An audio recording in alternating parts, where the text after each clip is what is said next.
L'économie mondiale est malmenée et soumise aux fluctuations qui accompagnent la crise sanitaire. Certains pays parviennent à tirer leur épingle du jeu, d'autres, à l'inverse, sont affaiblis.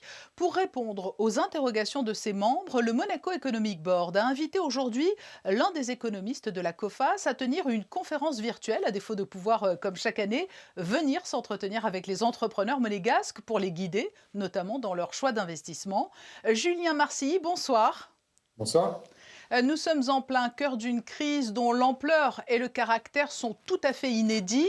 C'est du jamais vu depuis la Seconde Guerre mondiale. En 2020, effectivement, on a observé au niveau mondial la pire récession depuis la période que vous mentionniez. Bon, la bonne nouvelle, c'est que les perspectives pour cette année sont quand même nettement meilleures. Vous allez me dire, c'est pas difficile. Mais c'est vrai qu'on observe quand même que la situation s'améliore dans un certain nombre de filières, de secteurs d'activité, notamment industriels, alors que de l'autre côté, beaucoup de secteurs dans les activités de services restent en sous-capacité et continuent d'avancer à vitesse réduite. La grande difficulté aujourd'hui pour les dirigeants internationaux, c'est qu'il faut maintenir un savant équilibre entre la santé, l'humain et l'économie. On n'est pas encore sorti de cette pandémie. Ça reste la principale épée de Damoclès qui est au-dessus de nos têtes, en tant que consommateurs, en tant que citoyens, en tant que chefs d'entreprise. Et donc, dans ce climat incertain, on a tendance à reporter nos décisions de consommation, nos décisions d'investissement et d'avoir une position un peu plus attentiste. Donc, c'est pour ça qu'on table, nous, sur une année un peu en deux temps, avec toujours cette incertitude forte au cours de la première partie de l'année. Et puis, sans doute, à partir de l'été, une fois que la vaccination a été vraiment très bien enclenchée, une reprise sans doute plus franche.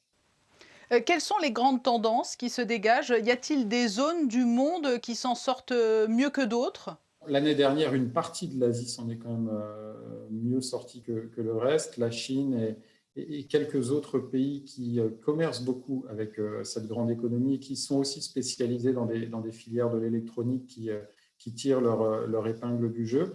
Là, maintenant, la donne change un peu pour cette année 2021. C'est la course au vaccin qui prime.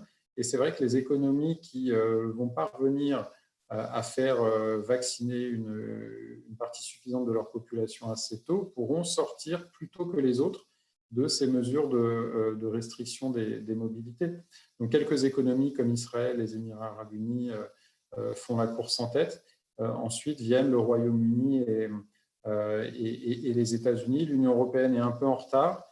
Est-ce que le fait que de nombreux États aient lancé d'importants plans de relance pour soutenir les acteurs de leurs économies respectives, est-ce que cela ne risque pas de fausser un peu les choses lorsque l'on va débrancher en quelque sorte les perfusions? Est-ce que l'on peut s'attendre à un contre-coup? Complètement. Et ça a été le grand paradoxe de l'année dernière, c'est-à-dire qu'on le disait, ça a été la pire récession mondiale depuis la fin de la Deuxième Guerre mondiale. Et en même temps, il n'y a jamais eu aussi peu de défaillances d'entreprises. Et donc le paradoxe, c'est que à mesure que la reprise au niveau macroéconomique devient de plus en plus franche, eh bien, il pourrait y avoir aussi davantage de faillites d'entreprises parce que, comme vous le disiez très justement, les entreprises, petit à petit, vont être de moins en moins sous perfusion. Donc, ce sera ça également qu'il faudra suivre avec beaucoup d'attention dans les mois et les trimestres à venir. Et lorsque vous vous adressez aux membres du MEB, du Monaco Economic Board, au final, quelles sont les vraies opportunités d'investissement en ce début 2021? Beaucoup de filières, notamment manufacturières, sont en reprise assez forte en ce début d'année, dans l'énergie, dans la chimie, même le commerce international dans son ensemble repart plus fortement que ce qui était attendu il y a encore quelques mois. Donc tout ça est quand même de bon augure pour beaucoup d'entreprises qui exportent. Et le numérique, c'est un secteur qui a particulièrement bien tiré son épingle du jeu pendant cette crise.